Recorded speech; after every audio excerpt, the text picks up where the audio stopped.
Welcome back to the Pod of Greed. Welcome back indeed to the one and only Yu-Gi-Oh podcast on the web. The only podcast. Yeah. The only one you can ever possibly hear. Somebody actually said that that sounded very, was like 1984 of us. Very dystopian. Thought that was kind of fun. We are the last podcast on Earth. Also, happy Thanksgiving. Yeah, happy Turkey Day anyway. To those who eat turkey. And to those who don't, well, happy day. I didn't think you distinguished it as like those who eat turkey and those who don't. But it should be more like those who celebrate it and those who don't. Because like you can not celebrate Thanksgiving but still just like eat turkey, I imagine. I think the more divisive part about this is the turkey, not Thanksgiving. Yeah, so it's Thanksgiving. You know, we're thankful for all of you guys who thumbs up the video and put a 1 in the chat. Premiere gang, rise up. Listen to that YouTube premiere. Or those of us who decided to become channel members. Yeah, we've got, what, 84? 84 channel members. Come on, guys. Unironically, like close to 100. We might be able to get to 100 channel members before the end of the year. We thought it was going to be impressive just to hit 60. We're like, man, if we hit 60, that'll be amazing. Yeah, so a day to be thankful for all of those things. Well, there's one other thing I'm thankful for, too, by the way. What? Is this review that somebody left us. Uh-oh. They left us a song, actually. So. Oh, you got to sing it. Yeah. It channels very, like, third grade kind of energy. Paul and Alec sitting in a tree.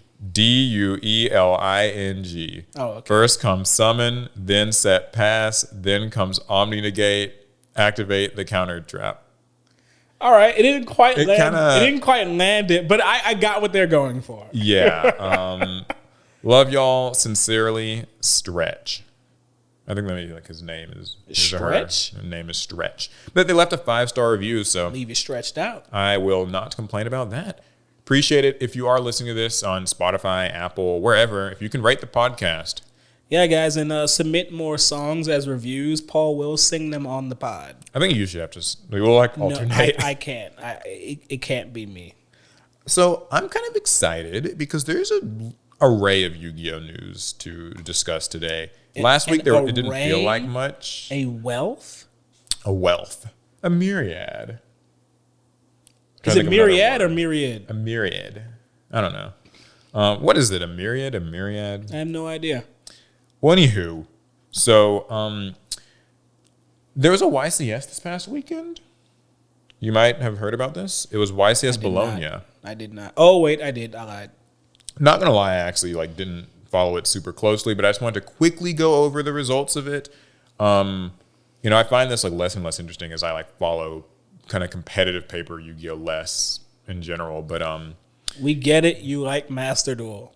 So the winner was Matthew Bricard, and he was playing a Fiendsmith Magical Musketeer deck. So This is kind of exciting because it was the first time that Magical Musketeers have won an event. We say that, although there are actually only 4 Magical Musketeer cards in the deck. But hey, at least they are in there. They are light fiends, so there is some synergy, I imagine, with the Fiendsmiths. And the top 8 was actually kind of diverse. They were saying that it was his deck, a Fiendsmith Magical Musketeer deck. There was a Yubel Fiendsmith Kashtira deck, a Memento deck in third. Look at Memento. 1 Tenpai deck, 1 Mermail Atlantean deck, a Fiendsmith Kashtira deck. Is that Pack? That is Pack. Yeah, that's Pack. He was playing a Fiendsmith Kashtira deck, Orchist, and Ritual Beast. So technically 8 different decks in the top 8. Does that mean we're in a diverse format? It does, although I suppose that might change here in a bit since we're going to be getting crossover breakers. We're going to talk about that here in a second, actually. This event was huge. It had 2,504 duelists. And then the Ritual Beast player still won in time. I'm sure at least one. You got at least one win in time. Actually, I don't know. I don't know how modern Ritual Beasts play, but I remember back in the day, Ritual Beasts, that deck took some time to get its plays off. Yeah, it took a while. I mean, it's funny. Ritual Beasts were just the precursor to what modern Yu-Gi-Oh is, where every deck now takes as long as Ritual Beasts would take. Yeah, I remember complaining so much back then, but times have changed. Yeah, we had it good that only one deck was like that. Now it's that's how they all are. So over 2,500 duelists. This is really cool. Big event. Congrats to the winners. this is all good and well, though. This format might be changing pretty quickly because Crossover Breakers releases next week. And Crossover Breakers, well, we got some reveals for it. Like, we knew it was going to be in the set, like what the archetypes were. But now we got some content creator reveals. This is the set with Ryziel, Malice, and Ryuge. The one no one cares about. Yeah, people don't care too much about it, including Konami, apparently, because the rarity distributions for this are, I think, let's see, Ryziel got 5 UR cards. Yeah, 5 URs. Ultra rare. This is not Master Duel. Sorry, I'm reading the Duel Daddy he uses the thing, and he symbols. puts like UR. Yeah, I'll have this up on screen, but Sword Ryziel, Ice Ryziel, and Ext Ryziel, kind of 3 starter-ish cards.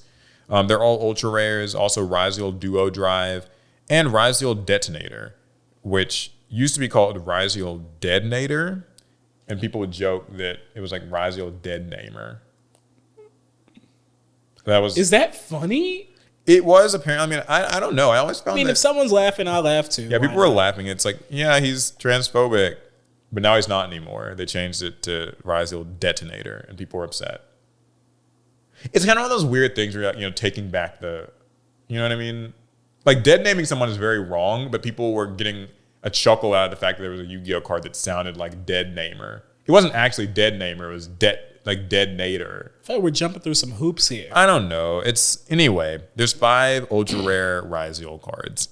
And there are 4 ultra rare Malice cards. Malice P White Rabbit, and then Malice Q Hearts of Cryptor. That's like one of their big link monsters. Mm-hmm. Malice in Underground. That's the field spell, I think. Yeah. And then also this UR trap card, Malice C MTP07. Some names. So yeah, so 5 Ryziel cards, 4 Malice cards, and guess how many ultra rare cards for the Ryuge archetype? 1. Yes, just 1. Yeah, that's about what I expected. Konami's like, look, man, it's like the ritual guy. So this is the memento of the set, Yeah, as always, people are kind of mixed on this because it does mean that these decks are going to be a little pricey, and you know how these like deck builder packs pull rates can go. I don't know if it'll be that bad though, because typically deck builder sets only have 1 like competitively valuable archetype, but in this case it's 2. So it feels like if you open up like let's say half a case, you should do very well pulls wise if there's only 1 bad pull of your URs. Of course, you got me saying URs now. Yeah, it's just ultra rare. I'm a gotcha player now. Now, here's one interesting thing, too, is they apparently increased the pull rates for these. You know, normally these deck builder sets, I have been very vocal about disliking this, 3 URs or ultras per box, which I think is like just highway robbery in these sets. Well, now it seems like the average is 4. So it seems like they have improved the pull rates for them. So hopefully that kind of helps with taming the price and like accessibility of some of these cards. It might actually make boxes worth it. I mean, 2 like archetypes worth building and you get 4 ultra rares in a box. Mm-hmm. It's not bad. Yeah, so are you going to be building any of these decks? No. Neither am I. I was kind of interested in Ryziel, but like maybe not. I don't know. I was kind of interested in Malice, and then I learned how they played, and I was like, Yeah, Malice seemed cool, but like they're just kind of another like Cyberse thing. And you guys know I just love my Cyberse decks. But like if I get bored and I pick up a box of the set, maybe that'll change. But I don't think that's going to happen. Yeah, I'm going to open my obligatory box for content, and I don't think I'll have too much more to do with this set. But anyways, pretty cool. Okay, so that's Crossover Breakers. It'll be coming out next week. You guys should definitely pick it up. Same with Speed Duel.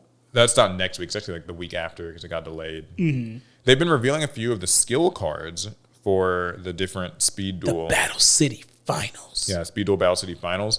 Not going to really go through all of them, but basically, like Yugi, Kaiba, and Merrick all have like a card to search their Egyptian god and like put a card at the bottom of the deck, or vice versa. So like if they have it and it's like dead in your hand, you can. It reminds me of how the Metamorph deck works, where if you have the if you end up drawing those max Metamorph monsters, you can just send them back to the deck and get a card. Yeah, and then there's some other cool sort of cards that they each get for like other ace monsters of theirs. There's even Duke Devlin and Noah. And does that mean Orgoth the Relentless has like a new secret rare printing? I don't know, but I did see Duke Devlin's card is called They See Me Rollin'. That's the name of his skill. They see me rolling. Oh my gosh, that's going to be insufferable. Yeah, I love it. I think they're having a little bit of fun. I guess luckily, I mean, no one really plays Speed Duel, so no one's going to make the joke. Yeah, there's a last Speed Duel product. So. What a shame. I'm going to try to have a little fun with this. Like, we're going to do a video on it. We're going to do a little house tournament. I got to buy a box of it. I got to have it. I want it to be like a good time. A nice send-off for a Speed Duel because people did not do their due diligence and buy it. It's their fault. Well, I mean, is it people's fault they didn't spend money? I think it's market. It's the marketing's fault. It's all the players' fault, Alec. I mean, blame us and not Konami. I'm kidding. Okay, so that's Speed Duel. Now there is a new product that was announced. Actually, just like this morning. Oh, okay, I know what you're talking about. Yeah, the new Quarter Century Stampede. Have you seen this? Yes, releasing in 2025. So we just got Quarter Century Bonanza, and now we're getting Quarter Century Stampede, which I guess this would make it the like Rarity Collection 2 to Rarity Collection 1 because it's coming out like remarkably soon after. But yeah, they say that coming in April, Quarter Century Stampede will be your last chance to get some of your all-time favorite cards as Quarter Century Secret Rares before this spectacular, shining rarity is gone forever. So it's going to use the same set and pack configuration, including a core set of more than 80 tournament-level cards and another massive 200-card nostalgia reprint pool with a guaranteed luxury secret rare per pack, etc. So how long exactly has the Yu-Gi-Oh! Quarter Century been going on for? So it started pretty early in 2023, and I guess it's going to end in like kind of mid-2025. That's... So basically, that's not how anniversaries work, Konami. Almost 2.5 years. But aren't you sad to say goodbye to the 25th anniversary, even though like at this point I feel like 2026 will just start like the 30th? It's very weird, right? We've been doing this for way too long. I feel like it's lost any and all meaning. Quarter centuries are just our like replacement for Starlight Rares, but we made more of them, so it's not as valuable. Yeah. Well, they say that Quarter Century Stampede, along with Alliance Insight, that's going to be the mainline set that releases a few weeks after this. Okay. Are going to be the last releases that will include Quarter Century Secret Rares, so get them while you can. Goodbye. I won't miss you. Now, here's something kind of neat. This time, the Nostalgia Pool includes picks from our recent online poll asking duelists what they wanted to see as Quarter Century Secret Rares. I don't know if I actually mentioned this, but yeah, they did like They did a little online poll. When was that? It was a few weeks ago. It was like a survey or something you could fill out and just be like, what old cards like would you want to see get QCR? I wish I would have done that survey. I mean, I can think of a few. Yeah. So that's cool that they're taking fan input. To be clear though, I don't dislike these quarter century products. Like, these rarity collection things, they're good because the reprints are good. So I'm not really being critical of like the product. Yeah, I like the products. I just hate the rarity. It's like QCR is not like my favorite looking rarity. You know, I prefer like collector's rare. I like ulti rare. I'm just not like a big QCR fan. I just think it's funny that like this 25th anniversary is just chugging. It's chugging along into the third year. Yeah, it's third consecutive year. I do wonder what's next though. Like, what do you think do you think we just go back to like Starlights and packs, or what do you think? I don't think we go back to Starlights. We've never, well, I guess, we're in unprecedented territory, aren't we? We've never had a luxury rare that we moved on from and now have the opportunity to go back to. I guess Ghost Rare kind of counts, because like for a long time, Ghost Rares were the thing. And then they stopped Ghost Rares for a while, and then they released Starlights like a couple years after that, if I'm remembering the timeline correctly. Then we got Ghosts from the Past, which was a bastardization of Ghost Rares. Although some people kind of liked it. I don't know. I didn't buy a lot of Ghosts from the Past, so I don't really have a super strong opinion on it. But that's Quarter Century Stampede, so it's coming out on April 11th, 2025. Last chance to get these QCRs, guys. Hurry up and grab them before they're gone. So someone probably has a binder that's just all QCRs. The binder is so bright you can see it from space. All right, so there's another Yu-Gi-Oh product that actually got recently sort of leaked as it happens. Oh? The Yu-Gi-Oh Early Days collection. So somebody actually leaked the cover. I thought there were more games. Well, no, there are. Okay. They have the back of the cover too. So the full list of games that are going to be in the Early Days collection has leaked. So here's everything that we get. There's 14 games, by the way. I'm buying it. So Yu-Gi-Oh! Duel Monsters. Okay. Yu-Gi-Oh! Duel Monsters 2, which is Dark Duel Stories. Yep. Yu-Gi-Oh! Monster Capsule GB. Yes. I don't really know. Capsule Monsters. No, I don't think that's what that is. Is that what that is? Yeah, the Game Boy Capsule Monsters game. I believe that's it. Oh, okay. Number 4 is Yu-Gi-Oh! Dark Duel Stories. So the other Dark Duel. Yeah, so it's like this is the Dark Duel Stories we got. Yeah, and then like whatever. Yu-Gi-Oh! Duel Monsters 4, Battle of Great Duelist. Yu-Gi-Oh! Dungeon Dice Monsters, actually. Oh, yeah. I'm locking this in. Pretty fun. Yu-Gi-Oh! The Eternal Duelist Soul. Yu-Gi-Oh! Duel Monsters 6, Expert 2. Okay, that's what that is? Yep. Awesome. Capsule Monsters GB. Yeah, Yu-Gi-Oh! Duel Monsters 6, Expert 2. Definitely some Japanese game. I've never heard of it. Yu-Gi-Oh! The Sacred Cards. Solid game. Reshef of Destruction. Guys, avoid it like the plague. Yeah, those two are like I'm warning sequel, you. prequel pair. Yu-Gi-Oh! Worldwide Edition, STTDD. I don't know. That was a dangerous phrase. Yeah, it sounds like STD. You can contract it by playing the game. Crush Yu-Gi-Oh! card. World Championship Tournament 2004, Yu-Gi-Oh! Destiny Board Traveler, and Yu-Gi-Oh! 7 Trials to Glory World Championship Tournament 2005. Long-winded names. All right. That sounds like a 9 out of 10 for me. Sort of. So here's the thing, though. A lot of people are a little disappointed because we didn't actually get any of the console games. We did not. Like. I'm not going to lie. I wasn't expecting them to put in like every console sort of game, but I thought they would maybe include like Forbidden Memories just because like it released like at the same time as Dark Duel Stories. So they're equally old, but I guess it seems like they focus specifically on like Game Boy and Game Boy Color era Yu-Gi-Oh! Games. It's likely they're planning a separate collection for the console games. I think that they are if this sells well, would be my guess. Like, I feel like if this, if this doesn't sell well, STTD is Stairway to the Destined Duel. That's it. Okay. Yeah. I feel like if this sells well, they'll probably do one with console games because then they could do like Forbidden Memories, Duelist of the Roses. That's one that a lot of people wanted. What's the other? Capsule Monsters Coliseum. Capsule Monster Coliseum. Some people wanted Falsebound Kingdom. Yeah. There's also that one. The one's on Xbox. I couldn't tell you. God, I forget that. Yeah, they're really obscure. I never got to play that one. It was like there's like one with like Joey on it and one with Merrick on it. Somebody in the chat will know.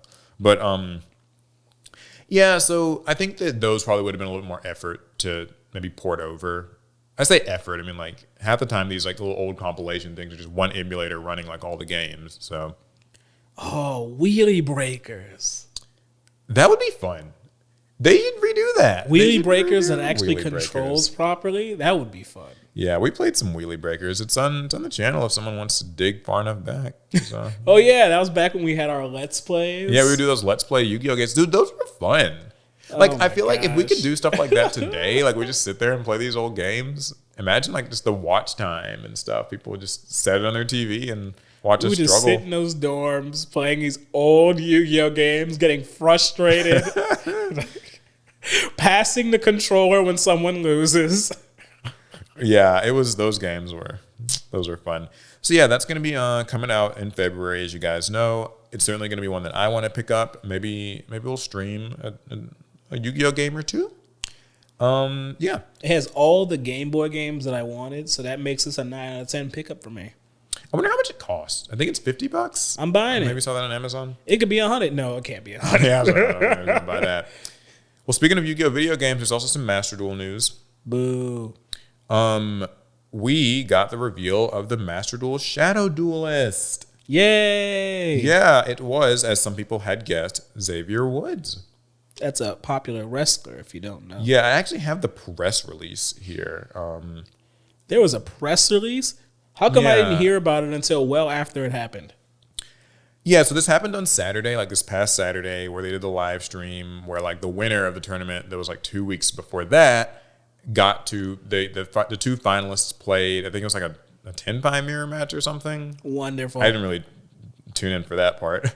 And then the winner got to play against the unmasked Shadow Duelist with multiple WWE Tag Team Championships and a WWE King of the Ring title under his belt. Xavier Woods turned to the Yu-Gi-Oh! Master Duel Shadow Duelist tournament for a brand new challenge to conquer. So, for weeks, Woods hid behind the persona of a rock and roll leather-draped superstar called Axel and teased fans about his identity via cryptic messages on social media. So, yeah, the winner. All that. Yeah, the winner not only earned the bragging rights of dueling against Woods and unmasking him, but also took home his autographed Axel mask and a giant card of Kashtira Fenrir, which is fitting because he played a Kashtira deck. Huh. That's a competent deck. When you think of celebrities playing Yu-Gi-Oh!, I always imagine they have to play like DM era decks. Yeah, so this one was a little bit different. They apparently what they did was he actually practiced leading up to the event. So like he's like a Yu-Gi-Oh! Fan, as he said in his interview, but he admittedly like has not like really played like trading card games in a long time. But in preparation for the tournament, I think he worked with maybe it was like Stephen Kangas behind the scenes. You know, like that's the a commentator. He's been doing a lot of the Yu-Gi-Oh! Commentary recently. And like kind of practice with a Kashtira deck so that he'd be able to like somewhat competently pilot it. And I thought that was cool because if you guys remember the Zayn Malik one, Zayn Malik like was interviewed and stuff. Yeah, but he didn't play. But he didn't really play, and so I think that it helps that, you know, the winner got to play against the Shadow Duelist. I guess it is impressive though, because I mean, Xavier Woods being a WWE wrestler, with their schedule, I'm surprised he found time to like brush up his Yu-Gi-Oh! Skills. Yeah, that's true. That is true. He's part of maybe that's why they need those 2 weeks, I guess. Yeah. I wonder if that's what they were doing. Like if it was that short notice. Because he probably had signed like contract to be the Shadow Duelist like a couple months ago or something, but like maybe the practice probably was only over the course of like a week or something. It's like those wrestlers, they're always traveling and training and practicing.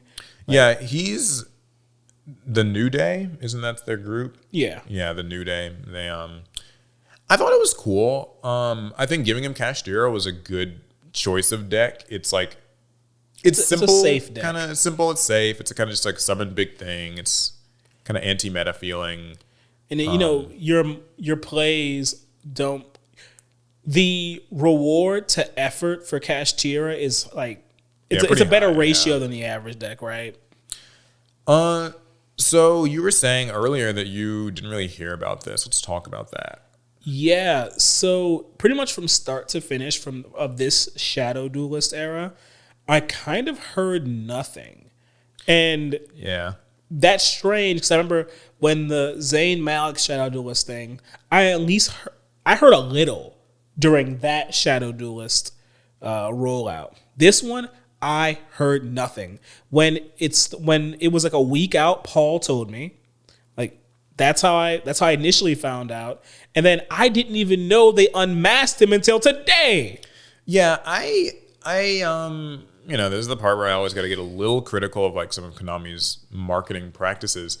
I think the Shadow Duelist concept is cool in concept. Like, you know, unmask the Shadow Duelist. I think the first one did have a lot of people's interest, but people have kind of, you know, quickly seemed to have turned on it a little bit. Either they don't care or they you know, like they don't really respond well to the whole like, oh, here's like the clues, and because like you'll just see people's comments under those posts and they're usually just like, I don't fucking care, like release my favorite deck in Master Duel, or where's the next ban list, or like I stopped short printing, you know, like just kind of player complaints, but you'll never be able to get rid of those. So like that's not, you know, that's just Yu-Gi-Oh! Player culture. But I do think that it would be better to maybe just axe the whole mystery part of it and just be like, okay, Xavier Woods is going to be dueling people on this date. And like now his fans will actually be able to know it's happening and tune in. Because if you're a fan of his, it doesn't you still wouldn't really know about it because he wouldn't have said anything on his social media leading up to the event. Because it hadn't been revealed yet. It hadn't been revealed. It's like a secret. And if you're a Yu-Gi-Oh player, maybe you care, maybe you don't. I think it would be better. Same with like Zayn Malik, just be like, they're going to be dueling against like, some lucky fans this upcoming day on this stream, and like they've been practicing, and just have that be like a teaser video. And that way I think that the day of the event, there would be more tuned in interest. That's my guess anyway.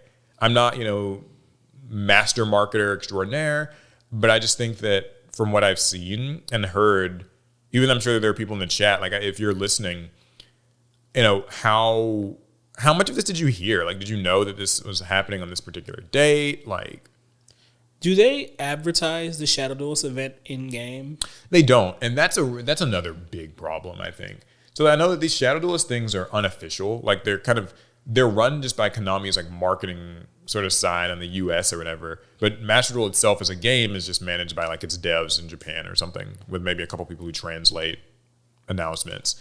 And so they never advertise these Challenger Cups or any of these like Shadow Duelist things. You just wouldn't know that they existed. And it's strange. These are all events that pretty much anyone can participate in, right?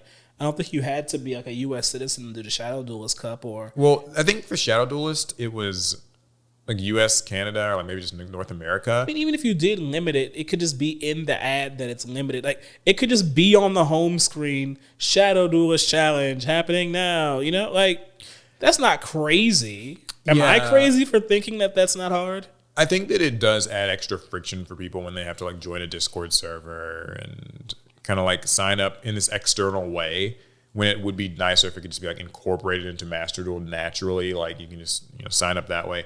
But still, I'm glad that they're continuing with the Shadow Duelist thing. Now that they've done 2 of them, maybe there will be more. Maybe they'll have to go back and check the books and see if this was even like worth the investment. It depends on what the success metrics are. And I'm not 100% sure how you gauge, evaluate this. Because what was the actual point of the Shadow Duelist? Was it to get new players playing Master Duel? Was it to get old players to return to Master Duel? I think that the goal would be to kind of convert fans of said celebrities and like expose them at least to Yu-Gi-Oh! Obviously, like not all of Zayn Malik's fan base or Xavier Woods' fan base are like at all remotely interested in Yu-Gi-Oh! And this wouldn't change it. But I guess the idea is that there are some who would be like, oh, like I remember like Yu-Gi-Oh! I kind of, I know what that is. And they might give Master Duel a try. So in that way, I think that the goal is probably conversions. I don't know how they're tracking that, because to my knowledge, I don't even think that there was like maybe there's like a download link. There had to have been some type of something. A link in the stream, and maybe on one of Xavier Woods' social media posts. Otherwise, you can't track that. Yeah, and they're probably also just kind of looking at what the general social media analytics were, which were, in my opinion, not amazing. Like Zayn's post and Xavier Woods' post on their own social media pages did do pretty well. I saw that. You were telling me that you checked his Instagram post. Yeah. So like those did well for them, of course. But like as far as how the Yu-Gi-Oh! Master Duel like pages posts did, I'm not sure there was anything. I mean, the Master Duel page. I mean, the Konami Yu-Gi-Oh! Posts never perform like amazingly. Yeah, I don't know. I hope they do a third one, and just I just say don't bother with the unmasking the Shadow Duelist thing. Just announce who it is and be like, here, it's going to happen in a week. Be here, be there, be square. You get a chance to duel on. It's like Taylor Swift is going to play Yu-Gi-Oh! In 2 weeks. That would break the servers. It would be great if they could get a woman at all. I mean, I know that's probably that's a tall order. I'd be asking for a lot here. Yeah, I can't go asking for the moon, but yeah, so it's pretty neat. Hillary Clinton is playing Yu-Gi-Oh! I don't know that she's a celebrity, but I mean, she's known. She's well known. I mean, who rocked the blue pantsuit better, her or Seto Kaiba? I'm sorry, Kaiba kind of got that unlocked. I'm sorry. But anyway, so that happened, and then also one other little quick bit of Master Duel news is that Master Duel got a new ban list.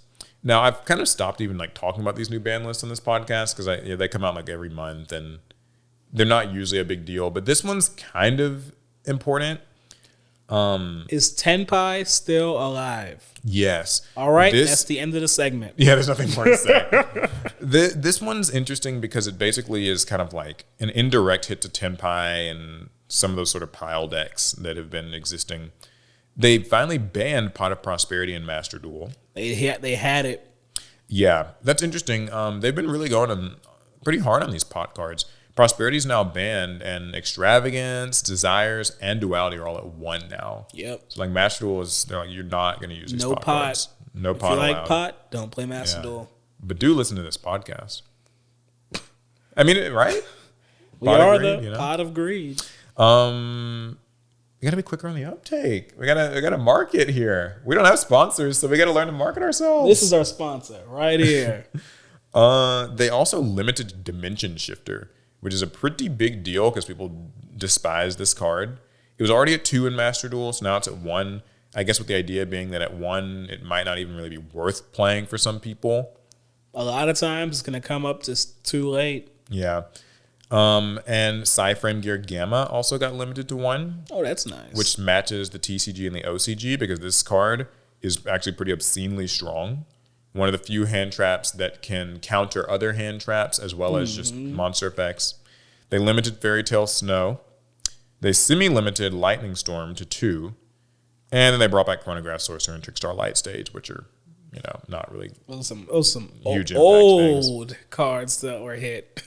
Not a whole bunch to say about this ban list other than the goal seems to be Prosperity is a bit of a hit to Tenpai because Tenpai does typically use it and they can OTK you even through the half damage stipulation, which is crazy to think about. I mean, that's just how big Tenpai get. Yeah. And then also hitting Dimension Shifter and Gamma is a hit to them as well because they did play both of those cards. Tenpai basically just kind of seeks to hand trap you to hell, and then once their turn goes, they just need to like clear your board and like summon a monster. And then Fairy Tale Snow was just like a hit to those 60 card pile things. They would run like 2 or 3. As long as they have 1 snow, they're still going to do it. Oh, yeah. And then Lightning Storm to 2 is a bit of a hit to Tenpai as well because they just max out on like all I heard when you mentioned a bunch of cards that a lot of decks use. Yeah, that's the controversy here is that people really would prefer that Tenpai itself get hit directly, but they're still too new. There's a mobile game. It's still like kind of the banner. But, these are cards that the Tenpai deck makes heavy use of, and maybe their thought process is that it will at least make it where Tenpai has to win on being Tenpai, not just hand trapping you or board breaking you. I mean, in a lot of cases, Tenpai were beating you with Tenpai. I mean, yeah, there are cases where, Tenpai without those cards, like if it doesn't see them, and you can beat it. But I feel like the real loser here are all the people playing their like tier 3 decks where it's like, oh, I got to replace 4 cards in my deck now. And my deck is just weaker for it. Yeah, that's true. I mean, a lot of decks use Prosperity. It was like a necessary consistency thing for many decks, but not anymore. So that's all the Yu-Gi-Oh news, I believe. Cool. Nothing else that I have in my notes. So, yeah. Some Master Duel stuff. Do we have some card game? I got some card game. I do have some card game. Okay. You have some card game. I have some card game. It makes it sound like it's like a drug. Like, I got some card game. Hey kid, you want some card game? I mean, some would compare this stuff to drugs. So, what do you have? So I have Thievery, but not Pokemon TCG Thievery for once. It's actually Magic the Gathering Thievery. Always very fun. UPS employees accused of stealing thousands of dollars of Magic the Gathering cards, food, subscription boxes, and more. Huh. So the owner of a local game store is hoping to be compensated after 3 UPS workers, that's UPS, the people you trust to deliver your packages, allegedly stole what he believes to be at least $25,000 in merchandise and potential inventory sales from him. Jarek Smith, owner of Holiday Fun and Games, I guess he wasn't having fun and games this day, says that beginning in October 2023, that was a while ago, he noticed that multiple UPS packages containing his inventory weren't being delivered, and the company claimed that they had been damaged. He's quoted saying, "We had a package go missing back in October, and we never could track it down to figure out what happened. Within a week, we had a second one, and it was marked as damaged from a liquid spill of some kind. They claimed that another package had leaked out of it or leaked its contents onto other packages, and that damaged it beyond repair. I thought, well, that doesn't make any sense because the products that I have in my box are all shrink wrapped." But they weren't actually damaged now, were they? I mean, of course they weren't, right? So in February, the business lost another package, with UPS claiming it was damaged too. Smith says a regular customer, a UPS worker, but not one of the suspects, happened to be shopping in the store one day, and he decided to discuss the missing packages. He said, "The gentleman who works at UPS was at our store. I was just chatting with him and hanging out, and I said, 'Yeah, did you know you've been losing all of our packages?' He said, 'Well, I'm pretty sure it's getting stolen at this point because it's the same supplier and it's the same kind of products that they're getting.' Many of the alleged stolen packages contained playing cards for the popular game Magic the Gathering." Okay, I don't care for using the phrase playing cards when talking about trading cards. I mean, people writing news stories aren't going to distinguish, right? Well, they need to do better. Do some research, journalists. Yeah, okay. So basically, they kind of, I guess they had an investigation? Yes. Yeah. So, according to court documents, a deputy with the Madison but we don't care where he's from, contacted the security supervisor at UPS, and the supervisor told the deputy they were investigating 2 employees, later identified as so-and-so and so-and-so, as they were suspected of stealing items from the facility. And I forget where it was in this article, but they've done it many times. Okay, yeah, I pulled it up myself. Deputies say utilize his knowledge of incoming packages and their associated shipping companies to designate certain items as damaged. So, they've been targeted because of the suspect's interests in gaming. The security supervisor described a specific incident where one of the suspects reportedly took a package addressed to his relative, opened it, and repackaged it in a larger box with a stolen Lord of the Rings 6-disc set from a holiday fun and games shipment. That is wild. Yeah. Repackaging the stolen items into someone you know's package so that you can just show up and collect it. Sinister. Yeah, according to court documents, one of the suspects admitted in July to doing this multiple times, told deputies he would return the stolen items, but police reports say he eventually returned multiple PS5 games, Magic the Gathering cards, phone chargers, a Pixel phone, and miscellaneous clothing. Wow. So, okay. So basically, had these a little guys spree going. Yeah, they had a whole thing going for like at least a year where they were taking these packages and either, purposely damaging them, repackaging them, doing whatever. And they knew what companies, this stuff was coming from.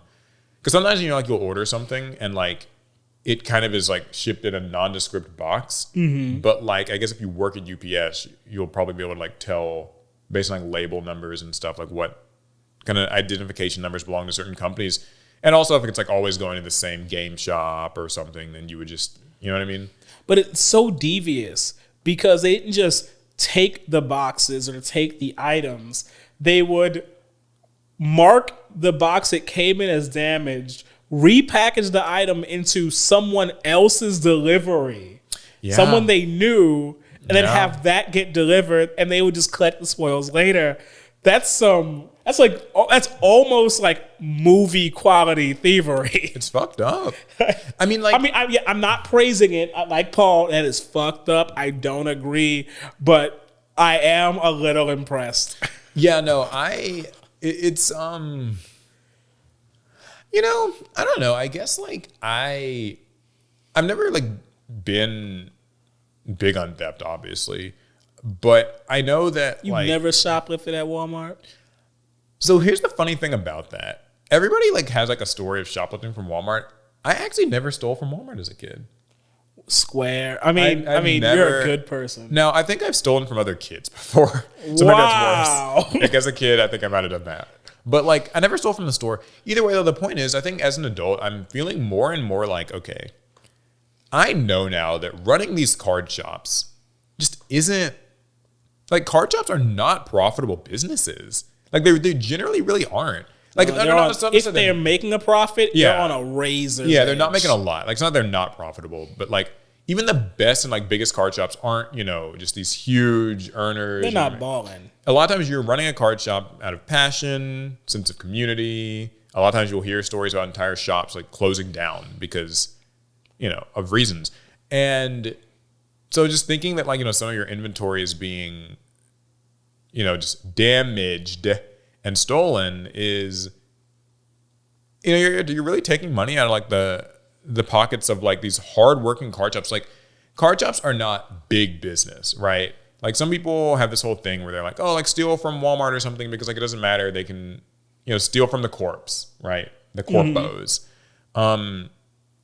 These are like small game shops. I mean, they're not making huge margins. Like they're serving, you capitalist. Yeah, they're serving like their local gaming communities. And so, just to hear that they're like losing stuff, it makes me really upset. So I do not agree with stealing trading cards, but I am glad this is not a case of like the guy who was stealing the Pokemon cards on camera without a mask on.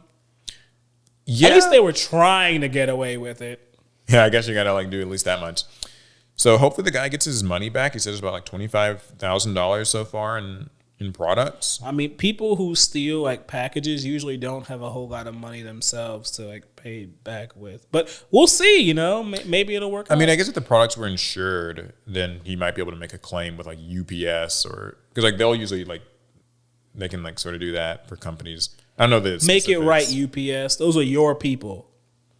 Yeah, any other card game stuff? Actually, yes. Okay. McDonald's 2024 Happy Meal Pokemon TCG promotion themed after Year of the Dragon. Oh, cool. What are they doing? It'll include cards like Charizard and Umbreon. Of course Charizard had to be there. I mean, you gotta have a Charizard. What the fuck else when there's it's not like there's like a Dragonite or something that's also a Gen 1 dragon. Now, there's a caveat here. Okay. This is actually, for right now, only in France. It's always like that with these McDonald's things. Like they'll do it in like Belgium or something and then maybe bring it to the rest of the world. So what are they doing? From December 4th to January 21st, there will be a Pokemon McDonald's Happy Meal. And it will feature a booster pack as your like Happy Meal prize. Of course, it's going to have the little Pikachu box. Oh, I always like that. It's cute. Your booster pack will have 4 cards. And, oh wait, I lied. It's, 4 cards. 1 will be hollow, guaranteed, and 3 will be non-hollow. There are 15 cards in the set. Yeah. 6 of those 15 are hollow. Of course, the Charizard is one of the hollows. Like, the cards are Charizard. Shocker. Quagsire. Okay, is this a hollow? Actually, I don't know if this is the hollow. You're just naming the 15 cards. This is what's in it. Okay, that's fine. Pikachu, Miraidon, Hatenna, Koraidon, Umbreon, Dragapult, Hydreigon, Roaring Moon, Jigglypuff, Dragonite, Eevee, Rayquaza, Drampa. Gotta catch them all, gotta catch them all. Oh, so they are doing like a lot of the major dragons. Oh, they missed Salamence. Losers? Well, they got Roaring Moon. That's the that's like the old version of Salamence. Oh, okay, cool. I will accept it. As usual, all of the cards will be reprints from previous sets, but with new McDonald's numbering. The holo cards will be printed on the confetti holofoil used exclusively for McDonald's cards. And if you haven't seen them before, Paul, here's some pictures of past Pokemon McDonald's collab cards and booster packs. Awesome. I hope they bring this over to the States. This might be the first time, like, because, we've had a few stories where there's like, Pokemon, McDonald's, Happy Meal collabs, and I never really go and get them. But I might, pull up and try to grab one if I can maybe pull a Hydreigon. That's my favorite dragon. Really? Hydreigon? Mm-hmm. Mainly because I like Dino. My favorite is Tyranitar. It's not a dragon, but it's cooler than all your dragons, so. He's like Godzilla, which is like a lizard, which is like sort of a dragon. Sure. It's something. Yeah, no. So you said this is in France for right now? Right now, it's just in France. No, they'll probably bring it. It feels like there's no way a Year of the Dragon collaboration is only going to be in France. That just doesn't seem likely.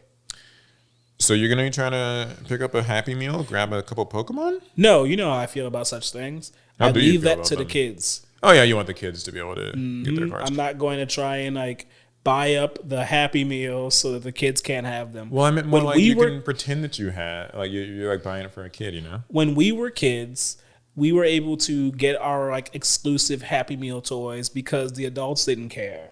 Yeah.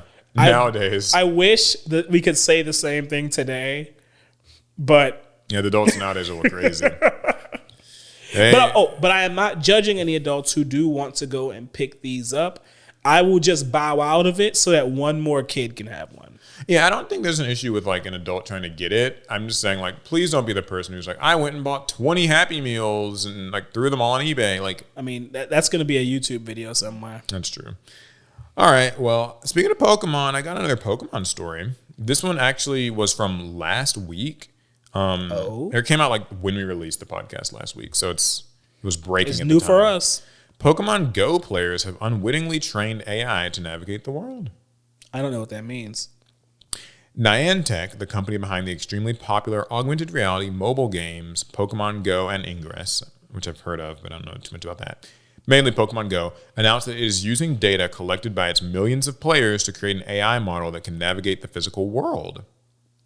How can an AI navigate a physical world if it's digital? So I guess if we keep reading, we might get a little bit more intel on that, but I do have a hunch. Anyways, in a blog post published last week, Niantic says it's building a large geospatial model. This name, the company explains, is a direct reference to large language models like OpenAI's GPT, which are trained on vast quantities of text scraped from the internet in order to process and produce natural language. Well, they explain that a large geospace model, or LGM, aims to do the same for the physical world, a technology it says will enable computers to not only to perceive and understand physical spaces, but also to interact with them in new ways, forming a critical component of AR glasses and fields beyond, including robotics, content creation, and autonomous systems. Okay, I'm wrapping my head around it now.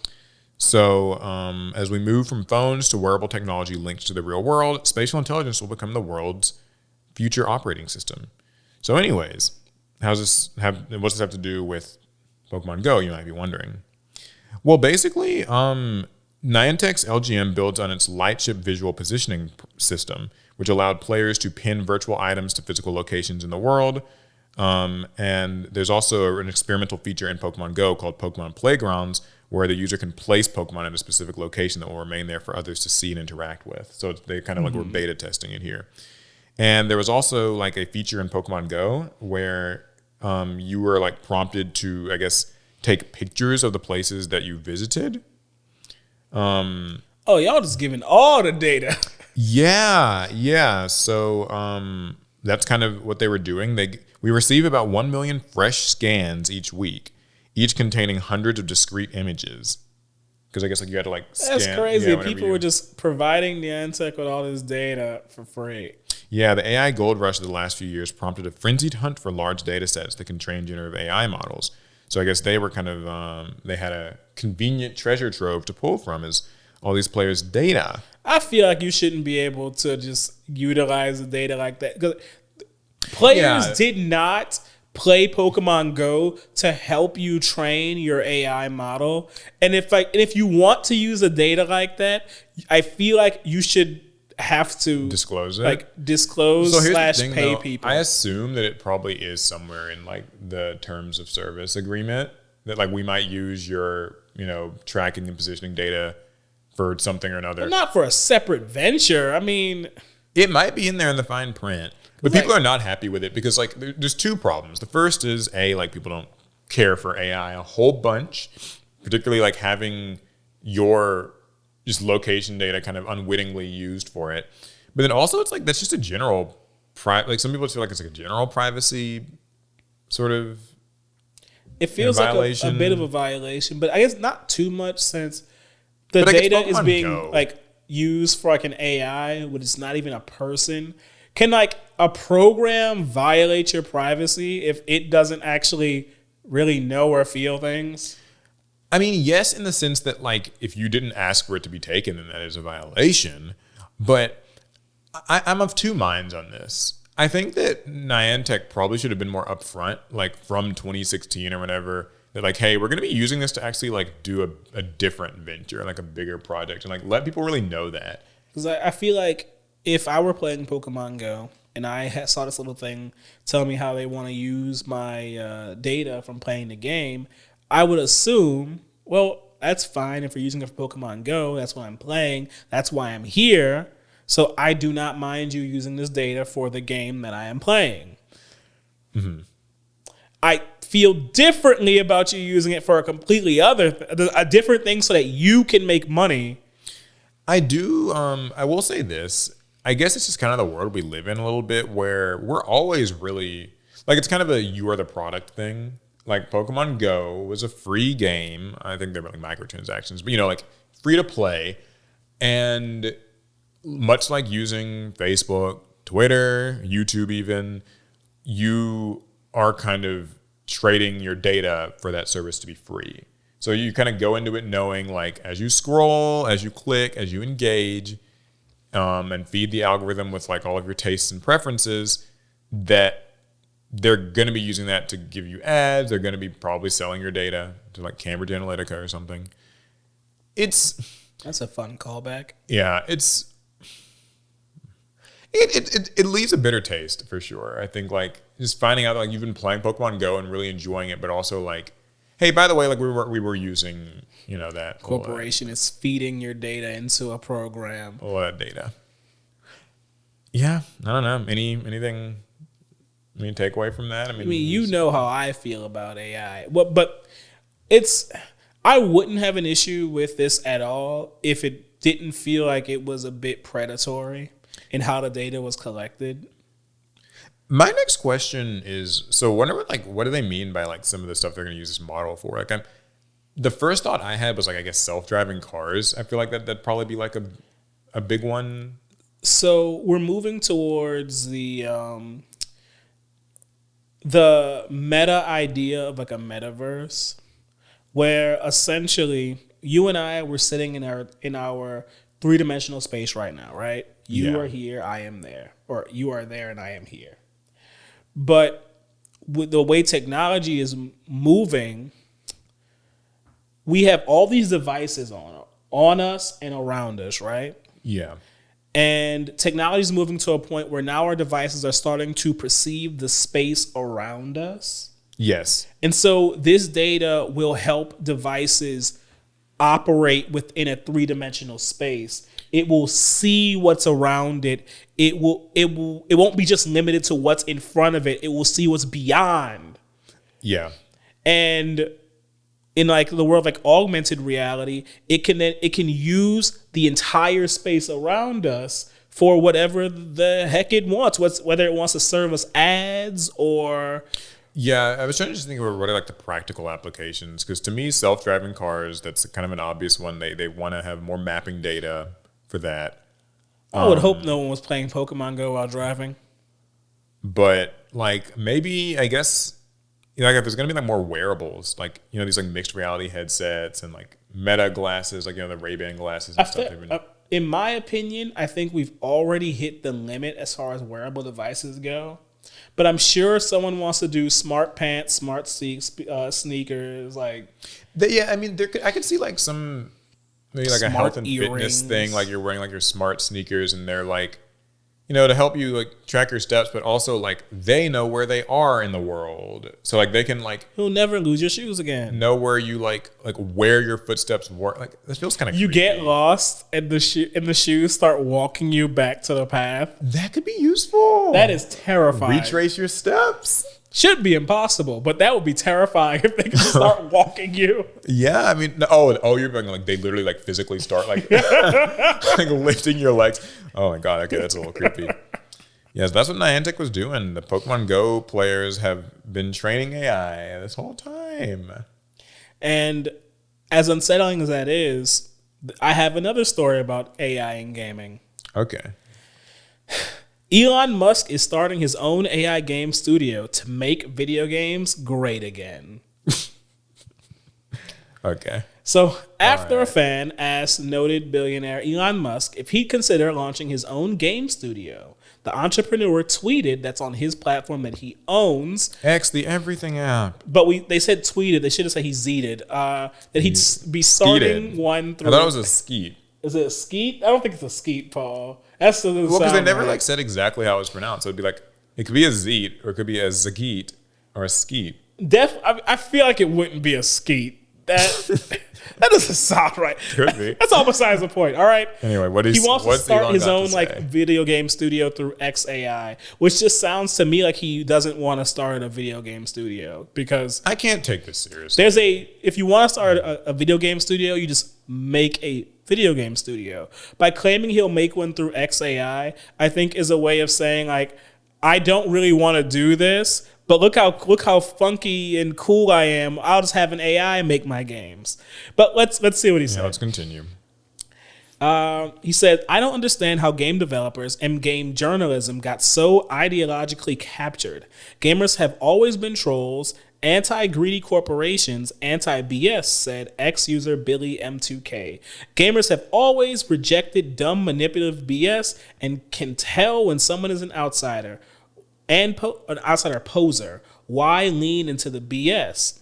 That's when Musk retweeted the user's message, adding his announcement, too many game studios that are owned by massive corporations. XAI, it won't be owned by a massive corporation? Whatever. Yeah, is going to start an AI game studio to make games great again. Okay. But XAI is owned by a billionaire. That's arguably worse than being. There's such a weird. Is there anything else before I give my anything of like note? No, nothing else is okay. So let me get this straight. He's claiming, and I don't even believe this will like really actually happen. But he's claiming that he would make an AI studio, and so like AI can do a better job of making games that combat the woke mind virus. All right, now you took a few leaps there. I see what you did. Yeah, you tried to make it political. I'm not letting you do that. He said that they were ideologically trapped. What he meant was we have too many free to play shooters and not enough single player RPGs. That's really what he meant. That's not. You gotta think. It's not about what he says. It's about what he feels. Correct. That's sarcasm, people. Yeah, this just sounds like a bunch of shit. I mean, I'm going to be completely honest. I don't buy any of it. I think that, okay, if we're being realistic, I think that the AI probably is going to have some place in game development in the future. Unfortunately, that's just going to be the reality of it. We already know that these companies like EA and Ubisoft, like that's what they've been trying to do. And as I learn about, I'll just play less games. But like, it's so like... what does he mean by like manipulative BS and like it just? There is a group of non-gamers who believe that gaming has been poisoned by their like political opposition. But I've never, in all my time of gaming, I've actually never felt like games were inherently political at all. Sometimes games made weird like statements and like they tried to like make some type of a statement. Like you remember what was it called? The android from CyberLife. Oh yeah, Detroit Become Human. Like that's as close as I ever got to like a political statement in a game, but it really wasn't, right? Since it was about these androids. Like I mean, let's cut to the chase here. These are people who just say, like, take the politics out of my games, but only when it's like politics that they feel that they don't agree with. Politics in games. So here's a quote I found that Elon Musk said: "Make video games great again. The problem with the DEI and the woke mind virus is that it kills the art. When you see something that's forcibly imposed on a game, it kills the art. It kicks you out of the story because you feel you're being lectured. Let me just enjoy my video games." That's what he says. That's the thing is, like, it's always so strange to me when people are like, take the politics out of this, take the politics out of that. And I'm like, half these games don't really feel like they're like overtly preaching any politics, at least not in my opinion. But also, like, people will say that about things like Star Wars. And I'm sorry. I know that, you could have your own thoughts about maybe they have too many brown people in this new Star Wars show, but the property is called Star Wars. Wars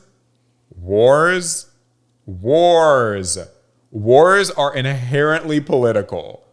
I mean, there's no, like, it's just, I'm not, like, here's the thing.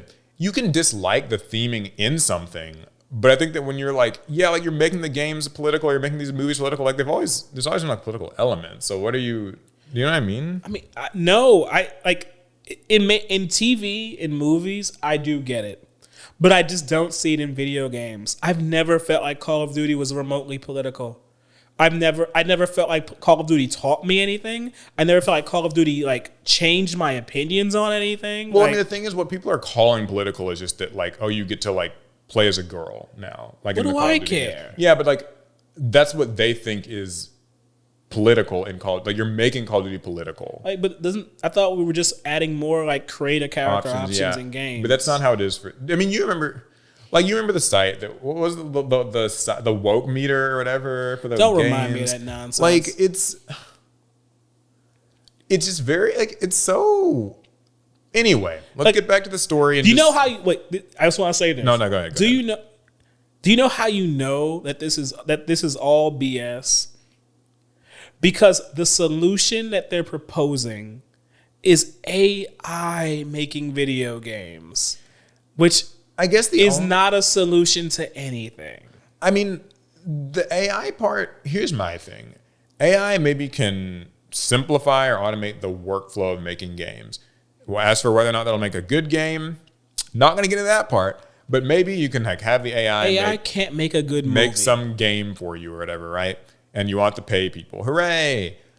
But I still don't actually see how that solves any of the supposed, like, there's too many politics in games now. Because it's like, I mean, I guess maybe you just tell the AI not to make the characters talk about women's rights or something in the game. Like, I don't never had that come up in a game before. Like, I know what you mean. Like, I'm trying to give this topic its due and like try to give people the benefit of the doubt. But I just don't think that these games are nearly as political as anyone's like claiming them to be. Like, I just don't know. Like, where's the even if all of our games were pushing Marxist like ideology or trying to convert us all over to like the MAGA side of things, even if games were extremely political, I do not see how AI would fix that. Yeah, that's my question. Is I guess like even if the games are maybe too political now, it's like how's AI the solution to that? Like the best game developers in the world still manage to make dud games. Yeah, I don't know. I know that we probably got like a bunch of people like fussing and screaming right now. Like they're, Scream then. I'm mad too. Like fighting in the comments over this. I've always just wanted somebody to like explain to me like truthfully like what's the problem with all these games now, like in their opinion. Like for people who say that, the games have gone political, the games have gone so woke and like it's killing the games industry, right? Like that's, if we assume that to be true, like I just wonder like, what exactly is it? Like, cause I've never seen these games as anything one way or the other. It's kind of weird. Like did the last Halo flop because it was political or because it was bad? Yeah, like that's the thing is like the bigger issue I tend to see in gaming is just that like, yeah, games are coming out unfinished and like there's a bunch of microtransactions and like that sort of thing. But I don't know that like being able to play as a woman or like a gay character in the story, like was Miss really, Pac-Man political? You could argue it was, I guess, by these standards because they had like a woman, not just any woman. What did they say? What was her thing on the Pac-Man card? The Pac-Man card? Yeah, she's a liberated woman. So, but like I remember, because now I wasn't gaming when Pac-Man came out. I'm not that old, but I remember watching an old gaming documentary about like the history of video gaming, and I remember Miss Pac-Man was a huge deal, not because people were mad that they put a miss in front of Pac-Man, but that it was an all-around upgrade to the base like Pac-Man game. It was faster. There were more maps. It was arguably a better game than the Pac-Man that came before it, and that's all anyone cared about. They didn't care if there was a little bow on it. Yeah, I don't really know. Like, I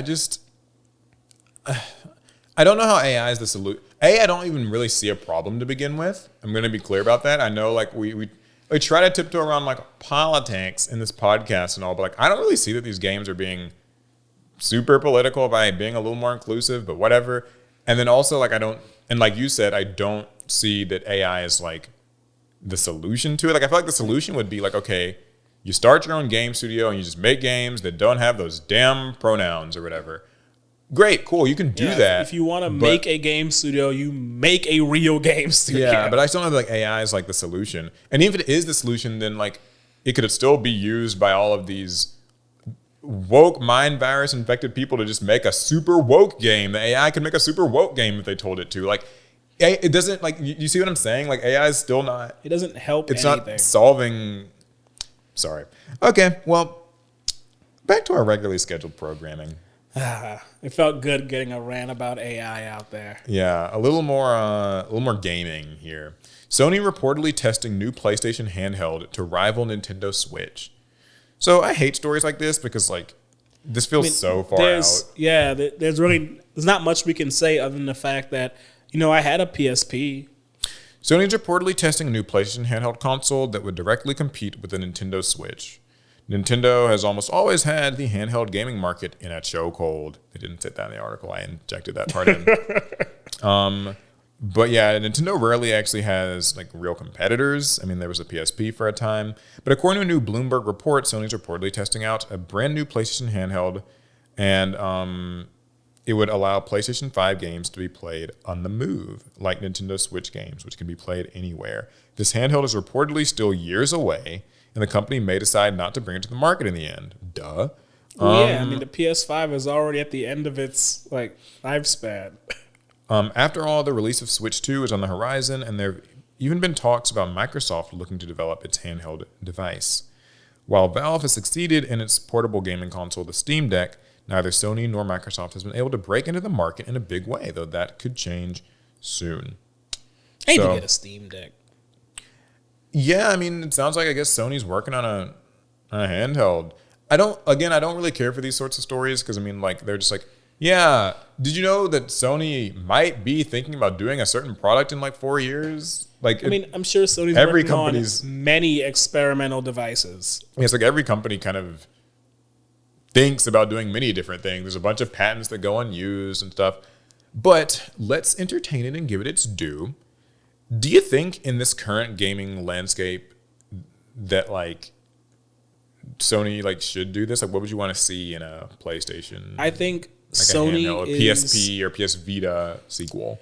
Sony's in a better spot than I think I'll say Microsoft to make their own handheld.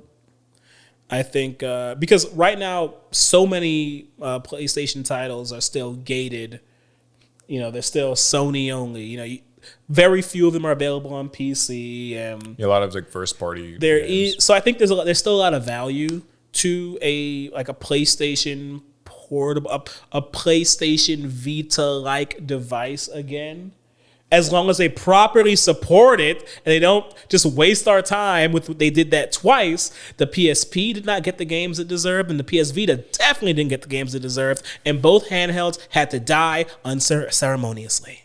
Yeah, I mean, I know a big part of why the PS Vita in particular didn't really get a lot of games because I guess the install base wasn't really there, and so now it's like, well, the developers and, like, publishers don't want to really make games for it because they feel like, well, like, it's not going to sell because not enough people owned it. Although the PSP sold really well. The Vita not as much so. So, like, the Vita came out at a very awkward time where they were promising console level quality in a handheld form that was very expensive for game companies to try and live up to. And they did not at all feel like it was really worth it. I mean, there was a Killzone on the Vita, and that was probably the best example of a AAA Vita game. We never really got there again.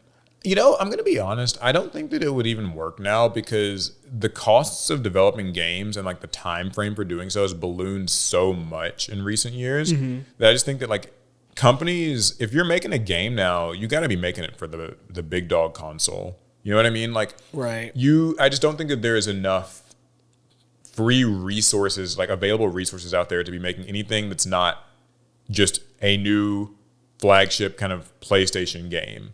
I mean, if Astrobot's anything to go off of, I think Sony might be trying to make games like that. You know, games that are just fun. Yeah, not all about being extremely like detailed and realistic. I mean, there's been like that big push recently to scale down games and develop. Like, you know, instead of having these games that take like 6, 7, 8 years of development and have like these budgets of several $100 million, and like, you know, it feels like everything is riding on like it's this one game to do well. Maybe like, you know, paring it down. We don't need like photorealistic graphics and like these playable movie kind of performances with like motion capture and all that stuff. And maybe instead it's just like make an Astrobot, right? Like or like a Metaphor, you know, Metaphor ReFantazio, like these games that don't have huge budgets but like can still just be really fun. You know, my favorite football game isn't Madden. It's Tecmo Bowl. Yeah, you always talk about that. Love that game. I'll play that today. If they can if like the industry as a whole can back off of like just these high-priced games and stuff, I could see a space where mobile or like handheld gaming could be something. But as it is now, I just don't see why that's not the PlayStation Portal. Because like, I mean, they're saying like, okay, this would like play PS5 games. Maybe they mean like PS5-like games. But right now, like if you have a PlayStation Portal, you can carry it wherever and like stream games from your PS5. You can even do that away from your home. Like that's only if you have internet, though. I mean, I guess it's assumed that you would have it. Because the Portal can't connect to like a data plan, right? It specifically needs Wi-Fi. That's true. That is true. I think so maybe I guess that's what this presumed handheld console would be. Like I'm telling you right now, like maybe it probably wouldn't be playing like PS5 games because likely when this comes out, the PS6 will be here already, and even then, if gaming continues the trajectory it's going at, it won't really be playing PS6 games either. But I still think it's better for Sony to do this rather than Microsoft for kind of two big reasons. Okay. The two reasons are actually the two handhelds that already exist in the PC space: the Steam Deck and the I'm forgetting the name of it. The Steam Deck, ROG Ally. Yeah, the Ally. Because I mean, the Microsoft library is basically already on PC anyway. Yeah, because you just play like Game Pass or whatever. All their games are already playable on handheld. Yeah, that's true. I don't know that this would be like a super successful console. Like if anyone can make it work that's not Nintendo, it would be Sony. But I think it. I don't know if game development works. Game development's I don't know that it would follow. Any more stories? No. Well, that's okay because I've got another PlayStation one to lead us off. This one's kind of fun. Well, you know, it's getting kind of cool out, and it's straight up cold. What you mean? Yeah, it's a little cold. It's a little chilly. So maybe you can use your PlayStation 5 to warm your pizza. Warm your pizzas on your PlayStation 5 with Pizza Hut Canada's Pizza Warmer. Yeah, so the newest console upgrade design is inspired by the iconic Pizza Hut roof. The Pizza Warmer is designed to be placed on top of the gaming system, and it allows the heat from the console to circulate and warm up the pizza. Its lid seamlessly opens and an aluminum tray is placed inside the Pizza Warmer to store the slices, make space for several slices to be reheated at the same time. And while it's designed for use with the PS5 Slim model, it can also work with other gaming consoles that are of similar size. You can even make it at home with a 3D printer. And I'll show you this little, got a little video of it, if I can pull it up here. I cannot believe the sentences that are leaving your mouth. Yeah, I mean, that's what they say. Let me see if oh man, I've tried to like find did they take the video down? No way. I found the coolest thing. Oh, wait, okay, never mind. Here it is. I was like, please don't have the video taken down. All right, awesome. So check this out. And for audio listeners, I'll try to just like, I guess, describe it. All right, Pizza Hut. Yeah, the hottest console upgrade is here. And it kind of looks like a PS5 faceplate, really. It does look like a faceplate. Yeah, it sits on your gaming system. And using the heat from your console, is what it's saying in the little trailer, it warms your pizza while you play. And then they open it up and this aluminum pan. There's like some really hot, steamy slices. Gaming. Pizza Hut never looked this pizza good. Science. So essentially, I mean, if you guys have ever delivered pizza or even had pizza delivered, a lot of pizza places they use those insulated bags to keep your pizza warm. That's essentially what's on display here is like an insulated box that traps the heat from your PlayStation and warms your pizza. I mean, listen, I don't know how much this costs, but I would get it. Like if it was like cheap, I mean, or you can ruin your PlayStation. Go for it. Eating, I guess that's true. Pizza grease and all that is dripping around your plate. I think it probably catches because like it's in the aluminum thing. So but you have to remove it from the aluminum thing. Oh, that's true. I don't trust it, man. I'm not eating on. But it's like kind of energy efficient, because like instead of like, warming your pizza like in the microwave and using more energy, it's like, well, you already had your PS5 on, so you're making more use of that extra heat. You are. If you are an energy conscious person, you should not be playing a PlayStation 5. Yeah, man, get that eco footprint down. Eat some Turn pizza. off the PlayStation. Well, there's one other little Pizza Hut item as Read a book. Yeah, read a book. One other little Pizza Hut item in to soft with. So no one outwines the Hut. Pizza Hut launched a pizza-flavored tomato wine. Oh, hell no. Yeah. So I'll be the first to say I swear to God, Paul, if you pull out a bottle of that... No, I don't have any with me. God. But maybe I'll get some. I'll be the first to say that wine pairs well with pizza. And really anything if you put your mind to it. But wine itself is not made of tomatoes. And in my opinion, never should be. But the company promises its wine, quote, captures the essence of Pizza Hut's signature flavors in every sip. So yeah, this is wine that is supposed to taste like pizza. Hell no. Yeah. So here's what they say. This bold red showcases a velvety texture with hints of basil, oregano, and a whisper of garlic, making it an ideal companion for an Italian cuisine and particularly perfect alongside a hot, fresh pizza. Where's the cheese? Each sip of this limited edition release tells the story of innovation and tradition coming together in a glass, making it an ideal companion for your favorite Pizza Hut pizza. So this Pizza Hut wine is only available for a limited time, I guess for the holidays. You can order it promptly. I want to find out how much this costs. You don't need to know, Paul. You're not buying it. Yeah, I'm just curious though. Like, would you if I'm going to tell you this price? Oh, it's sold out.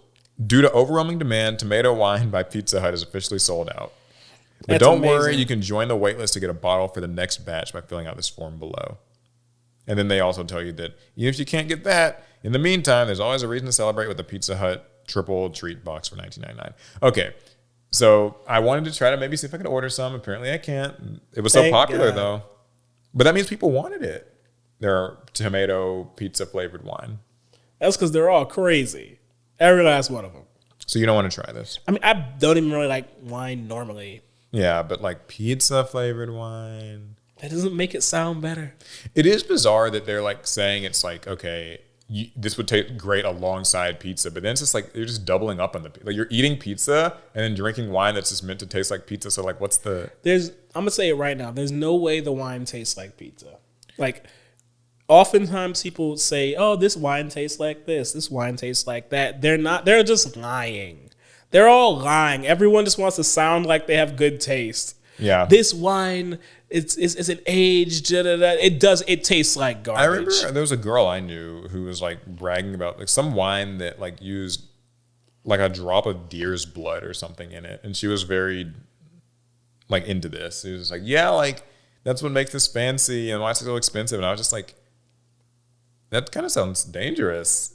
Like it's some animal's blood is like just in the wine. Like what if they turn into a mutant? Had like some illness or something. I am deer man. I was drinking a glass of wine and it turned me into half man, half deer. All venison.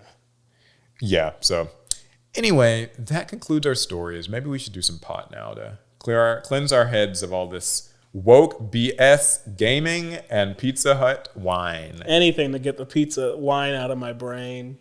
Now, normally we have the cards written and they're inside the pot, but as always, this week's questions were so long, I felt like I would just read them off the tablet. Fair enough. God forbid. People cannot write a short question. We don't mind the long questions. I'm being facetious, but still short questions. But they won't fit on the cards. Here's our first question. Everyone knows that Adderall usage without a prescription among the top percentage of Yu-Gi-Oh players is a bit of an open secret, and it's been a pervasive issue in a lot of card games and esports. What are your general thoughts on this topic?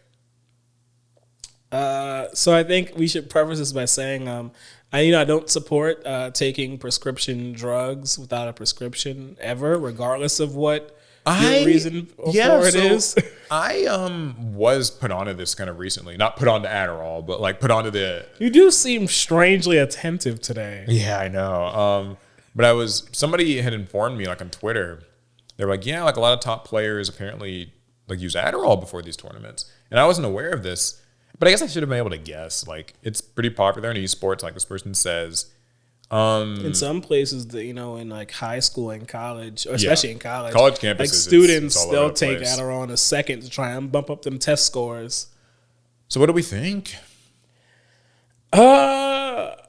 It's like I said, I don't agree with ever using prescription like drugs without a prescription. But using them for a card tournament is kind of insane. I mean, I will say this. I guess maybe in the modern day, it feels like, it probably has always felt like this, but like Yu-Gi-Oh has so much that goes on that you have to like process during a game. There's so much to keep up with and a lot of effects and conditions and just, can you see the lines? Maybe Adderall will help you do so. But like, I don't know. I've never taken Adderall, I can truthfully say, and I don't think I would ever really... Like, I don't have that much difficulty focusing when I play Yu-Gi-Oh! So maybe... I guess, like, Adderall's meant to, like, push you beyond. Yeah, you go to the next level. Yeah, like... Yeah, I don't know. I don't do it. I don't encourage anybody to do it. I think that it sounds... it's a prescription thing. It's kind of something that... I don't even like taking drugs that are prescribed to me, much less drugs that aren't, but... Yeah, that's just me, though. I don't know. Don't do it. I mean, for the people that are, I wonder if Konami knows. Like, do they? Because I don't think the policy documents really like. Yeah, I don't think the Yu-Gi-Oh policy documents cover the use of drugs to like enhance your performance. I know that they talk about you can't like show up to the tournament drunk and stuff like that. I think the issue is for Konami to address it, they would also have to have some means of identifying the use and then somehow like punishing it. Yeah, it would be a difficult one to prove. Like, how do you like once someone has taken it, how do you know they're on Adderall? Because it's not like they can like really just go around searching bags. Unless they just tell you, yeah, I'm on 2 Addy right now, bro. I'm on table 4. Which for what it that sounds so Yu-Gi-Oh playerish, actually. That sounds exactly like something you would hear outside the venue as people are smoking and talking about their rounds. Yeah. Bro, let me borrow some Addy. I'm on table 6. I think I can get to table 1 next round. Yeah, I don't know. I don't do it. I don't think anybody should do it. I hope that that's something that kind of like I've been told that it's more popular in like the older generation of like top Yu-Gi-Oh players. So maybe like the younger players slower. The younger players maybe aren't doing it as much. But their brains are still elastic. They got that natural stretchiness in their brains. Yeah. Brains shouldn't stretch, guys. Okay, so here's another interesting question that's about Yu-Gi-Oh! How do you feel about how most new archetypes these days don't get many members? It seems like most archetypes just get 4 or 5 monsters. I believe this is usually done to make the deck more consistent and splashable into other decks, but I miss the feeling that these archetypes felt like huge clans or armies. What do you think? That's a good question. It is. It's a good point. That actually is a good one. I think we've just moved towards more efficient card design, where when designing new cards, Konami kind of asked themselves, what is the fewest amount of cards we can make to accomplish this deck strategy? Because in yesteryear, in our big clans of archetypes, we like 90% archetype you wouldn't play because it was just bad. It didn't even help you reach your win condition. Yeah, that's true. When I think of old archetypes, particularly like kind of a lot of GX era was when archetypes were first really conceived for the most part. And a lot of times it feels like they really had no clue like what they were trying to do with some of these. Like, I mean, they knew like the baseline gimmick, but they would just make a lot of members of that archetype. And like I think of Ancient Gears, for instance. I couldn't tell you what the point of Ancient Gear is. Yeah, like Ancient Gear kind of all do the... Oh, I meant the actual Ancient Gear monster. But yeah, like the card Ancient Gear is almost just like, it's like exists just for the lore. It almost feels like it's just, that is the Ancient Gear. But what role does he serve? Nothing really. Like, not really. And I kind of miss that in a way. Like, you want more useless cards? I know, and that's the problem. Is that here? Okay, got a broader sort of thing on this actually. So I was looking at the Ryziel cards that are coming out, and I was like reading their effects, and it reminded me of the thing that I'm often reminded of when I play Modern Yu-Gi-Oh, which is that these decks are so goddamn hyper efficient. Like, just where every card just has like, it's so purpose built. Like, there's a lot of one card combos like this. There's like the best monster, and it summons itself, and when it's summoned, it searches the spell or trap, and then like it does something else in the grave, and like it just, these monsters just carry these monsters just they carry like everything on their back. You know what I mean? On their card back. It's the Mathmech Circulars, the Snake Eye Ash, like it's just Low from Voiceless Voice and all of this stuff, where that single card does it all. What I think they really should be doing is, and there's always like the one that foolishes a card. There's the thing that brings something back from the grave. What I think they should be doing is maybe like sort of separate it out a little. Like, instead of having one card do everything and then you just end up with something like Ryziel where there's only really like 4 main deck monsters, maybe like separate those effects out so one card's not doing 3 things. Maybe each card's just doing like 1 or 2 things, and like you have to actually kind of combine them more. I know that it's obviously that can't, by today's standards, if that happens, then that deck would just get ignored. It's like, okay, well, that deck sucks. Why would I play that over an existing faster, more like streamlined deck? But it would be nice if they could kind of do that more. I think an extreme example to the opposite, if you remember GNX, before they got their latest round of support, I've always described GNX as the opposite of a modern Yu-Gi-Oh deck. And what I mean by the opposite, so Poplar has 3 effects, right? Poplar has an effect when it's added to your hand. It has an effect when it hits the field. It has an effect when it goes to grave. But if Poplar was a GNX archetype card, it would in fact be 3 cards. It would be one GNX that has an effect when it hits the board. Then it will be another GNX that has an effect when it gets added to your hand, and then there'll be another GNX that has an effect when it's sent to grave, and those are the only effects on those cards, and it's a nightmare to use it all. That's the problem, is you gotta find that middle ground of like, you don't want to make too many just disparate cards that have these conditions or like applications that are just so situational they can never realistically come up when you need them to. But also, like, it sucks when there's like a single card and it's like this much text on it, and it's just doing everything. Like, I don't know. Like, I don't know what the middle ground to that is.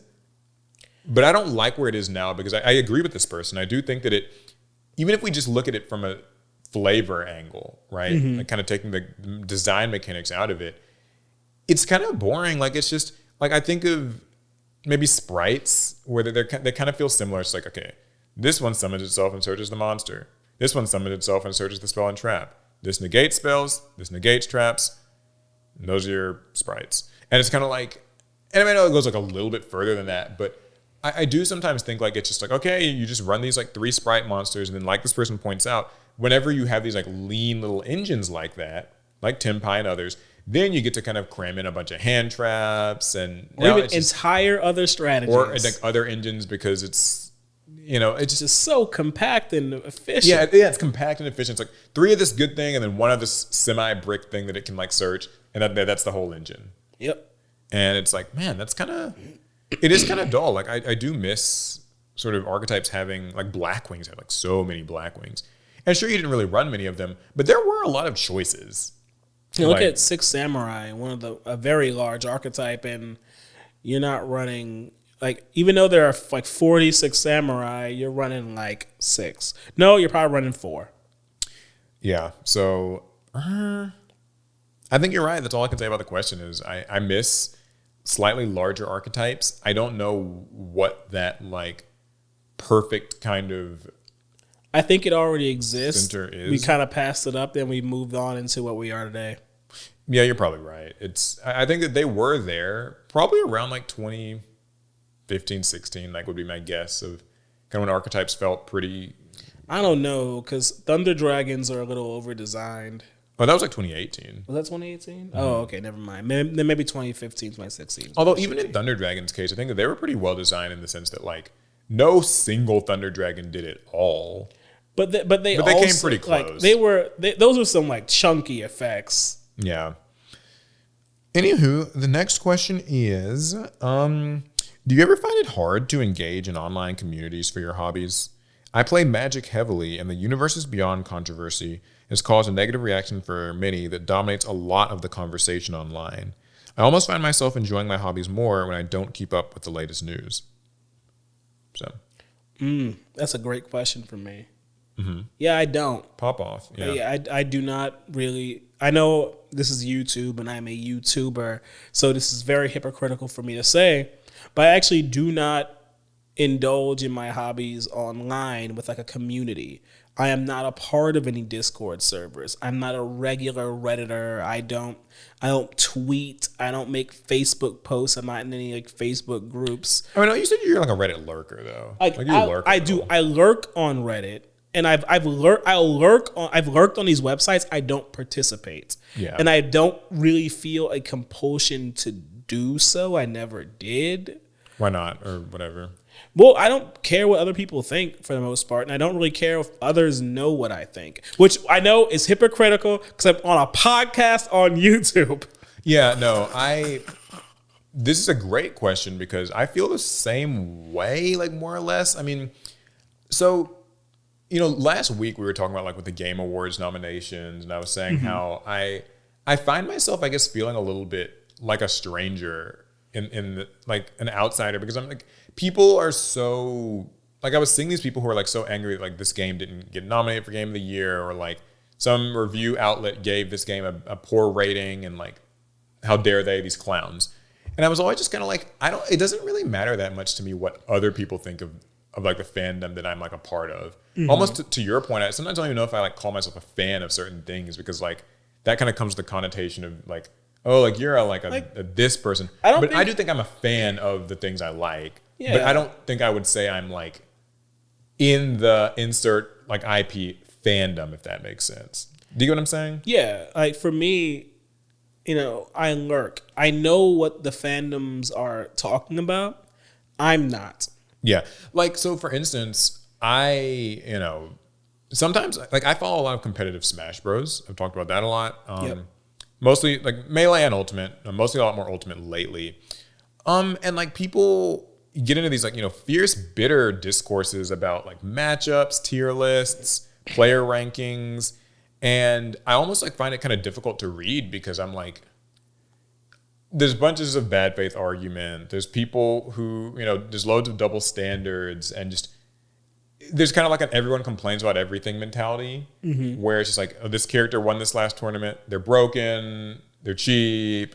It sucks. I mean, I was watching like a stream just this past weekend, and like every single time a round would end, whichever character won, people just complained about them in the chat, like as it was happening. Like this, like Game & Watch, a Game & Watch player won. Like Game & Watch is too cheap. Wario's too cheap. It's funny. Okay, so the finals is a Wario player versus a Game & Watch player. The Game & Watch player won. Everyone's like, oh, Game & Watch is so cheap and so lame. It's such a free matchup and like no skill, whatever. And Wario has to work so hard in this matchup, and it's so bad for him. In the Wario player lost, so everybody was like, you know, giving him all this praise. But then in like the match before the Wario player won, everyone's like, wow, Wario is so cheap. Like he just camps and then gets waffed, and then just like it's a one-hit kill, and it's so unfair. And it's kind of like... This is the game that has Minecraft Steve, right? Yeah, people hate Steve and stuff as well. Okay, just checking. But the thing is, it's like every round would just go by and it would feel like whichever character won, people were like, oh, like this character is so lame. Like there's one player who plays Cloud and he's really good. And like sometimes when he wins, like, oh my God, Cloud's so boring, yawn, he just spams the same moves. And it's like, so I'm almost like, what do people want?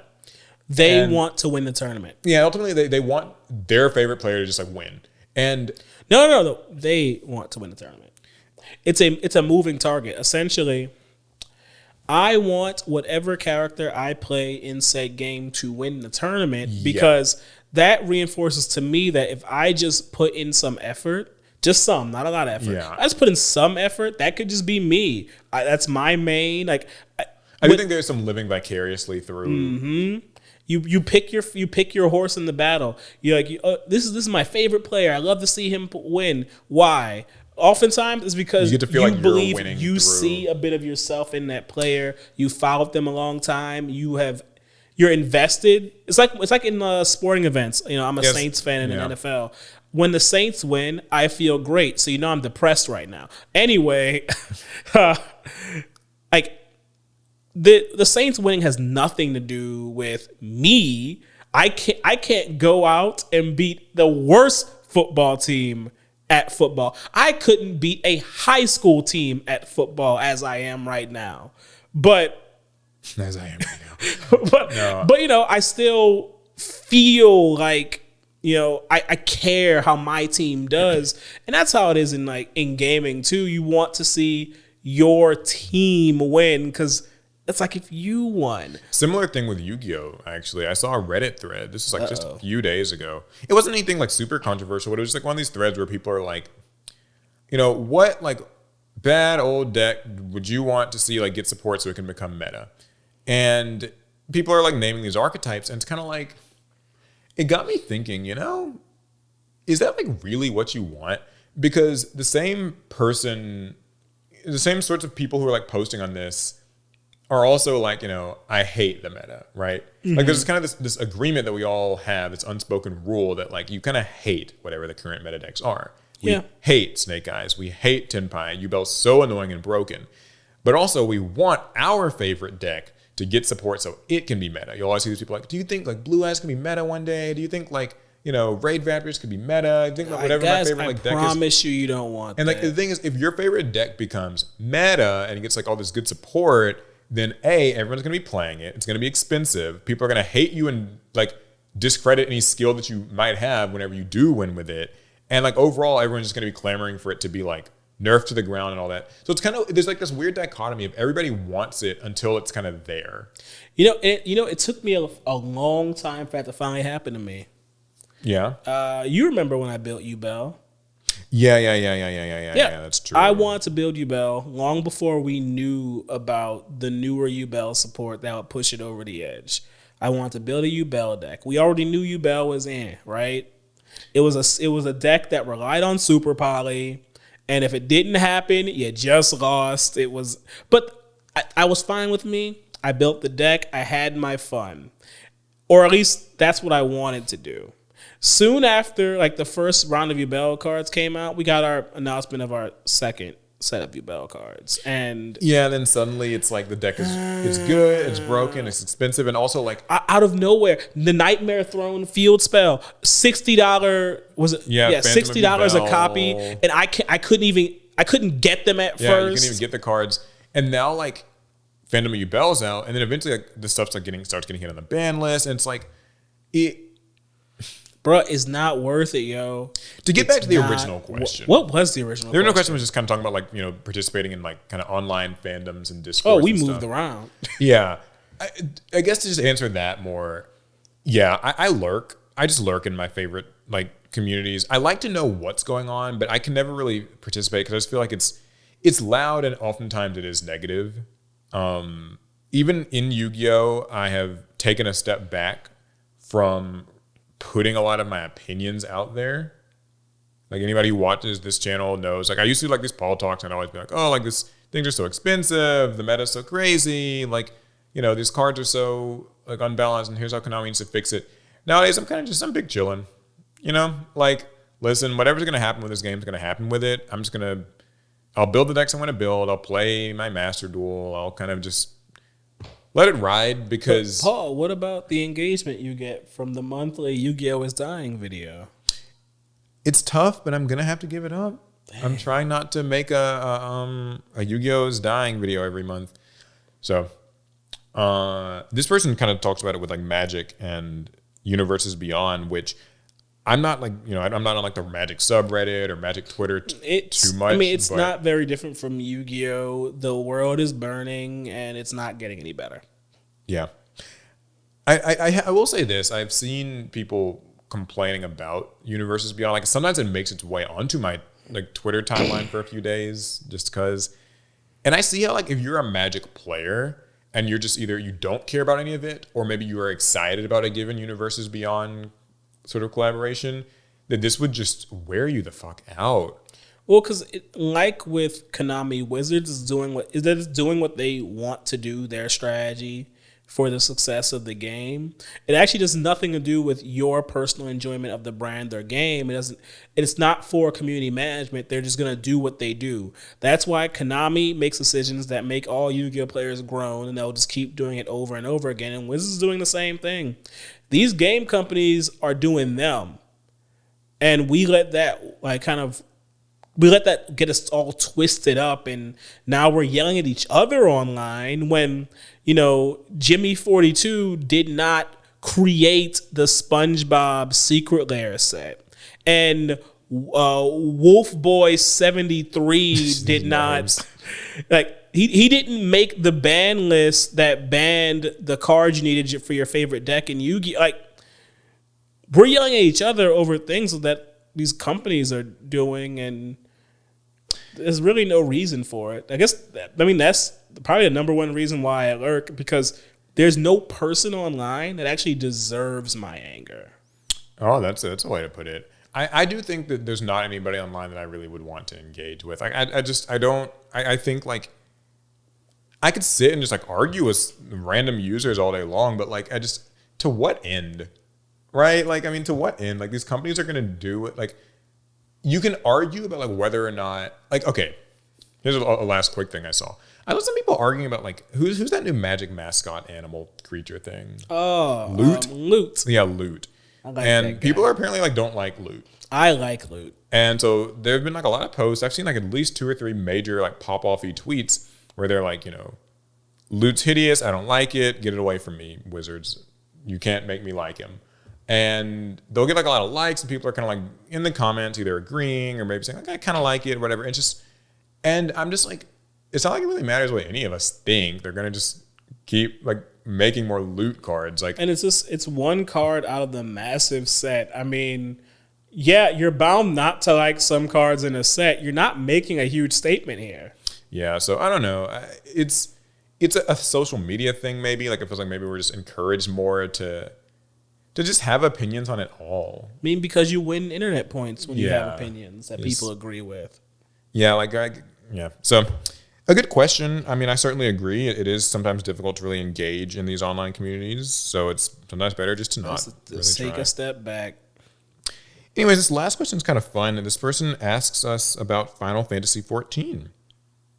So, I actually have some Final Fantasy XIV questions. Been watching the pod since episode 1.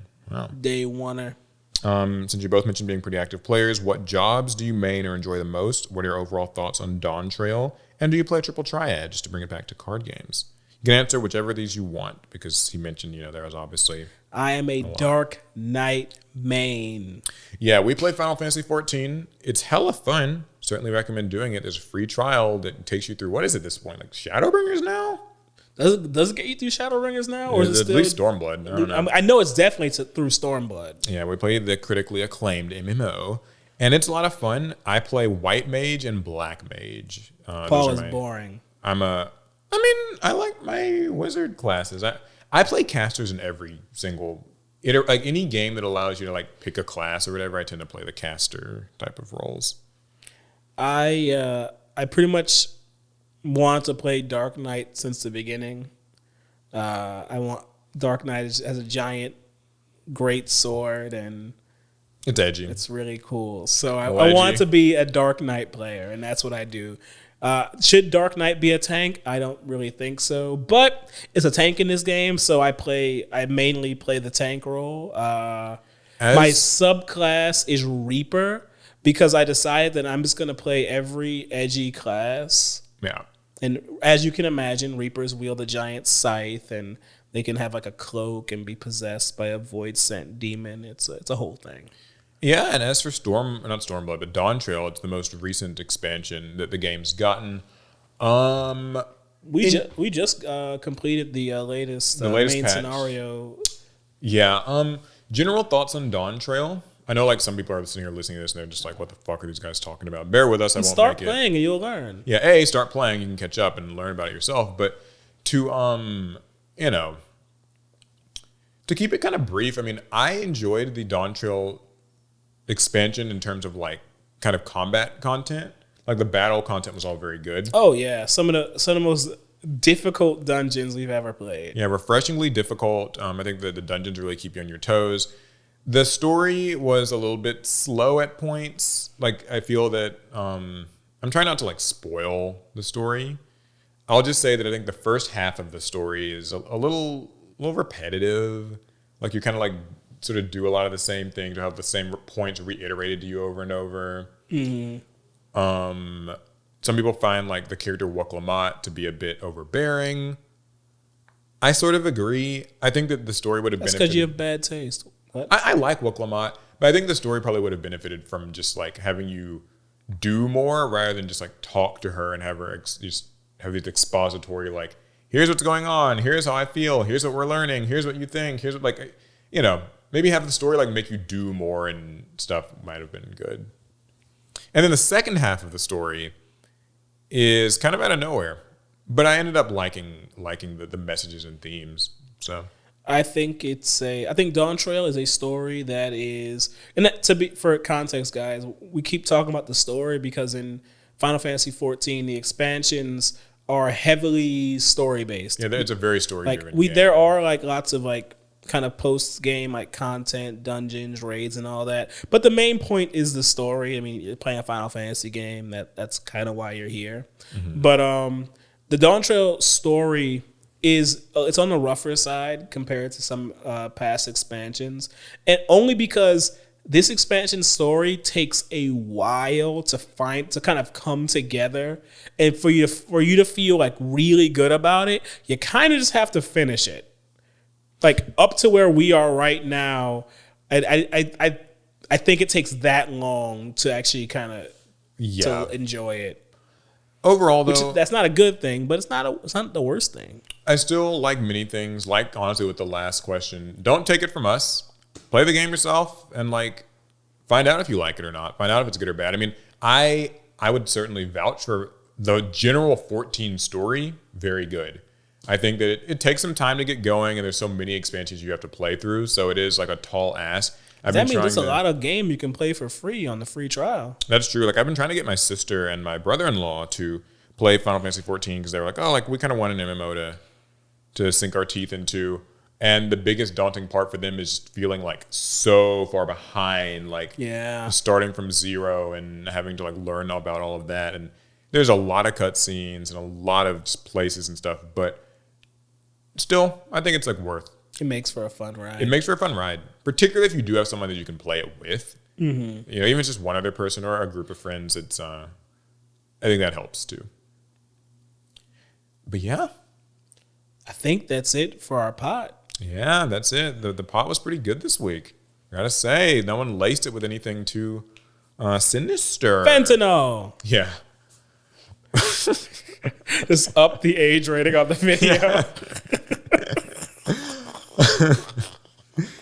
Okay, cool. Thanks for tuning in, guys. We appreciate all your questions. If you want to submit them, you can do it at the link down below. Once again, we appreciate you guys in the YouTube premiere, and we appreciate even more our YouTube members. Yeah, we're at 84. When we get to 100 by the end of the year, who's to say? In fact, those channel members will be getting an extra bonus episode released right after this. And that does remind me of one other little mini announcement.